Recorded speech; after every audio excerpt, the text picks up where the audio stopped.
একটা কিন্তু এই ঘরের পেছনে গাড়ি পাওয়া যায়। তো আমি কিন্তু গাড়িটা নিয়ে দিলাম এক টান।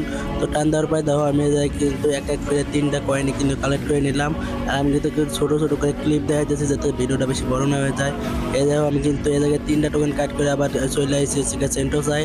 আর সেন্টোসায় কিন্তু দেখো আমি পরপর 3টা টোকেন কাট করলাম, করার পরে এখন আমি মার্চ সিলেক্টে চলে যাব। আমি কিন্তু এখন মার্চ সিলেক্টে চলে আসছি। আর দেখো এই জায়গায় একটা টোকেন কাট করলাম, আর এইদিকে একটা টোকেন আছে মাঝখানে, এটা কালেক্ট করলাম। আর এই সাইডে যে একটা টোকেন থাকে এটা কালেক্ট করলাম না, কারণ এই জায়গায় এনিমি থাকতে পারে। আর যদি আমি গাড়ি থেকে নাইমে টোকেন কাট করতে যাই, এনিমি এসে কিন্তু আমার মেরে দিতে পারে।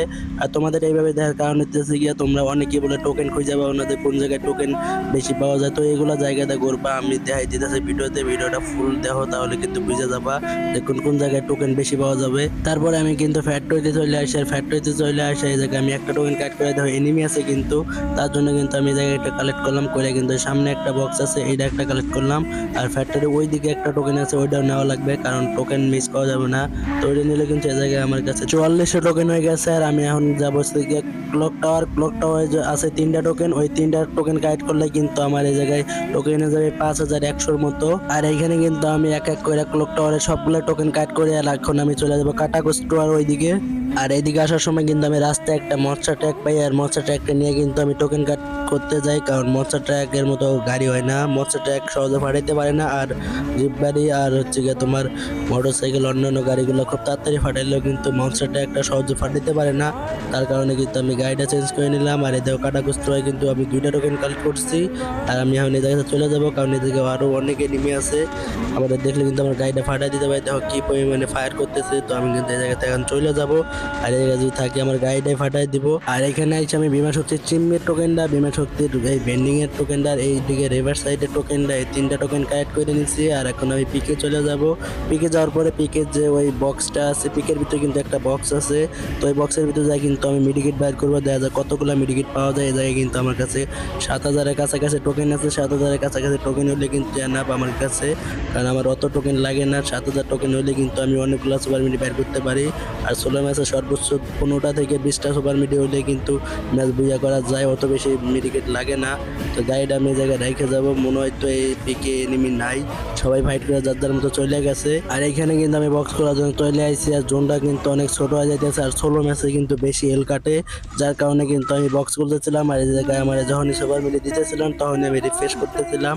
আর ওইভাবে রিফ্রেশ করলে কিন্তু মাঝে মধ্যে 2000 টোকেনের লোড আউটটা পাওয়া যায়, যার কারণে কিন্তু অনেকটাই ভালো হয়।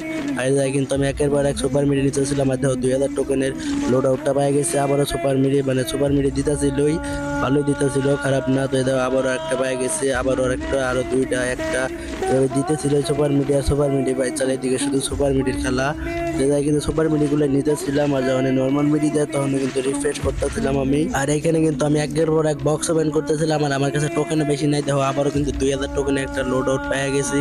তো দেখো এই জায়গায় কিন্তু আবারও সুপার মিডি দিতেছিল, সুপার মিডি একবার দিতেছে না তা না, সুপার মিডি দিতেছে আবার সুপার মিডি দেয় না। তো দেখা যাক এইগুলা টোকেন দিয়ে আমি কতগুলা সুপার মিডি কালেক্ট করতে পারি। তো এখানে কিন্তু আমার কাছে আর 100 কয়েন আছে, আর আমি 2বার না 3বারের মতো 2000 টোকেন পাইছিলাম। তো মোটামুটি আমি 12কে টোকেন খরচ করছি, আর আমি পারলে আরো 20টার বেশি সুপার মিডি কাট করতে পারতাম। এই জায়গায় কিন্তু আমার কাছে 15টা সুপার মিডি আছে। লাস্টের 2-3000 টোকেন আমি ওরা ওপেন করছি, কারণ জোনটা অনেক দূর চলে গেছে আর অনেক বেশি হেল কাটতেছিল।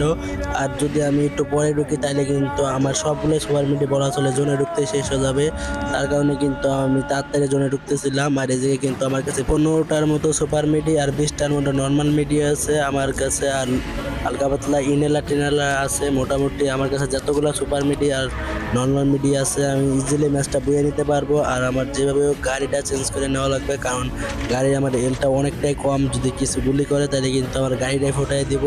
তো আমার বাবা লাগবে যে খালি গাড়ি খোঁজা লাগবে। আর দেখো এখনো কিন্তু 10টা এনিমি লাইভ আছে। তো 16 ম্যাচ যেহেতু সবগুলাই জনপ্রসার, মানে সবাই যার যার মতো পুশ করে খেলতেছিল, কেউই মরতেছিল না।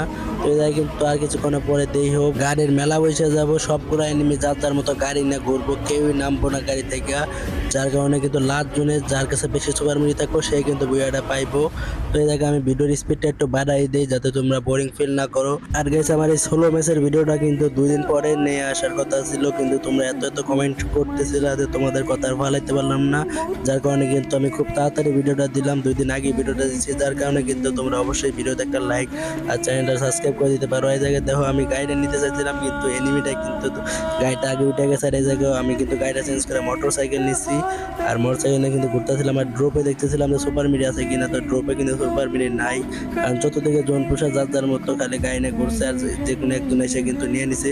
এই জায়গায় দেখো আমি কিন্তু মশলাটা একটা নিতে নিয়েছিলাম, তখনই কিন্তু আরেকটা প্লেয়ার আমার ধাক্কা দিয়ে দেয়, ভাই অতি লোভে তাতে নষ্ট হয়ে দেয় বোঝা যায়। তো এটাই আমি যখনই আসে দেখো আমার গাড়িটা আটকে যায়, তো এটাই গাড়িতে চলতে নয় যায় আর গাড়িতে চলে না, যার কারণে কিন্তু আমি একটা বিপদে পড়ে যাই। আর লঞ্চ প্যাড মেরে কিন্তু আমার মনস্টার ট্র্যাকের এই জায়গায় এসে আমি মনস্টার ট্র্যাকটা নিয়ে আবার ওই গাড়িতে ধাক্কা দিয়ে দিব, আর ধাক্কা দিয়ে আমার গাড়িটা কিন্তু সরে যায়। তখন কিন্তু আমি গাড়িটা নিয়ে সোজার জন্য ঢুকতেছিলাম, কারণ আমার মোটর সাইকেলে ফুল হেল ছিল, যার কারণে কিন্তু সহজে ফাটাইতে পারবো না। আর দেখো কি পরিমাণে হেল কাটটা ছিল, আর আমি কিন্তু ফাইনালি জোনে চলে আসি। আর দেখো চতুর্দিকে এনিমি কে কারে ধাক্কা দিতেছে কি করতেছে উড়া দুরা। তো আমি জায়গায় একটু কাভারে থাকার চেষ্টা করি যাতে আমার গাড়িটা না দেয় আর ফাটাইতে না পারে। ওই জায়গায় টাওয়ারের ভিতরে যে এনিমিটা আছে সে কিন্তু সবারই গাড়ি ফোটাই দিতে এসেছিল, যার কারণে কিন্তু সবাই উড়াদুরা গাড়ি পাক পাড়াইতেছিল যাতে কারো গাড়িতে গুলি না করে। তো আমি এই জায়গায় কিন্তু গাড়ি ঘোরাঘুরি করতেছিলাম, আর আমার গাড়িতে ফায়ার না করার কথা, কারণ সবাই কিন্তু এই মনস্টার ট্যাগুলো ফাটাইবো, কারণ মনস্টার ট্যাগের একটা ধাক্কা খেলে কিন্তু শেষ, মরে যাবো। এই জায়গায় দেখো আমি কিন্তু উড়াদুরা গাড়ি চালাইতেছিলাম, আর জোনটাও কিন্তু অনেক ছোট হয়ে গেছে। তো দেখা যায় কেমনি কি করতে পারি। আর জোনের একটু হেল কাটলে ভাই, মানে জোনে একটুখানি জোনের ভিতরে থাকলে যে পরিমাণে হেল কাটে, সুপার মিডি ছাড়া ম্যাচ বুয়া করা সম্ভবই না। তো আমার কাছে কিন্তু এখনো 14টা সুপার মিডি আছে, আর আমার মনে হয় না এতগুলো সুপার মিডি লাগবে আমার ম্যাচটা বুয়া নিতে। তো দেখা যাক কি হয়ে যায়, কিন্তু এনিমিগুলা একটা আরেকটা ডাউন করে দিতেছে আর একটা মেরে দিতেছে। তো দেখো লাস্ট জোনে কি হয়েছে, প্রত্যেকটা এনিমির কাছে একটা করে গাড়ি আর মনস্টার ট্র্যাক যার যার মতো ঘোরাঘুরি করতেছিল, আর কেউ মরতে যাইতেছিল না, চাইতেছিল সবাই বুয়া করব, কিন্তু বুয়া তো পাইবো একজনই। তো আমার কিন্তু বুয়া পাওয়ার চান্স অনেকটাই বেশি, কারণ আমার কাছে যে পরিমাণে সুপার মিডিয়া নর্মাল মিডিয়া আছে বুয়া আমি পাবো। তো এই জায়গায় কিন্তু দেখো মনস্টার ট্র্যাক কি করে আমাদের জোনের ড্যামেজ খাওয়ানোর জন্য কিন্তু সে কোন জায়গায় গাড়িটা খাড়া করাইছে। তো এই জায়গায় কিন্তু দেখো চতুর্দিকে মনস্টার ট্র্যাক বাইরে, উপরে যে প্লেয়ার দুইটা আছে এরা তো মানে বিপদে পড়ে গেছে, গাড়ি নেই তাদের কাছে, টাওয়ারের উপর চলে আছে। টাওয়ারটা না থাকলে কিন্তু এতক্ষণে এদের জয় বাংলা হয়ে যেত, ধাক্কায় মেরে দিত। তো জায়গায় আরো জোনটা এত ছোট হয়ে গেছে যে জায়গায় গাড়িটা ঘোরাঘুরি করানোর জায়গা নাই। তো আমি মনস্টার ট্র্যাকের পিছিয়ে থাকতেছিলাম যাতে আমার না ফায়ার করে মনস্টার ট্র্যাকটা ফোটায়। তো আমি ট্যার কাবায় থাকার চেষ্টা করি, কিন্তু এই ধরো উপর থেকে প্লেয়ার গুলো নামছে, একটা আবার আরেকটা মেরে দিছে। তো এখানে জোনটাও কিন্তু অনেক ছোট হয়ে গেছে, আর এনিমিটা কিন্তু ওই মনস্টারটাকে উঠে গেছে, যার কারণে কিন্তু ভয়টা কম ছিল, আর সে কিন্তু আবার আমার গাড়িতে চলে গেছে। তো তারা নিয়ে কিন্তু আমি জোনের ভিতরে চলে যাবো, তার একটু জোনে এলিমিনেট করে একটু মজা নেই। দেখো আমি জোনে বাইরে চলে আসি, সুপার মিডি পাশাপাশি নর্মাল মিডি করতেছিলাম, আর এত তাড়াতাড়ি জোনটা যে সাদা হয়েছে ভাবতেই পারি না। তো দেখো আমি কিন্তু বুয়াটা ইজিলি পাওয়া যাবো, কারণ আমার কাছে যে সুপার মিডি আছে বুয়া আমি কনফার্ম পাওয়া যাবো। তো দেখো আমার গাড়িতে যেটা ছিল এটা এলিমিনেটেড হয়ে গেছে, জোনের ভিতরে যেটা ছিল ওইটা এলিমিনেটেড হয়ে গেছে, আর ফাইনালি কিন্তু আমি ম্যাচটা বুয়া পাওয়া যায়। তো এইভাবে কিন্তু তোমরা জোনপুর দিয়ে ইজিলি ম্যাচটা বুয়ে নিতে পারবে, একটু বুদ্ধি খাটাইবা তাইলে কিন্তু হয়ে যাইবো। আর সুপার মিডি কিন্তু বেশি লাগে না, দেখো আমার কাছে 15টা ছিল, 15টার ভিতরে মাত্র 5টা সুপার মিডি খরচ করছি, আর 10টাই কিন্তু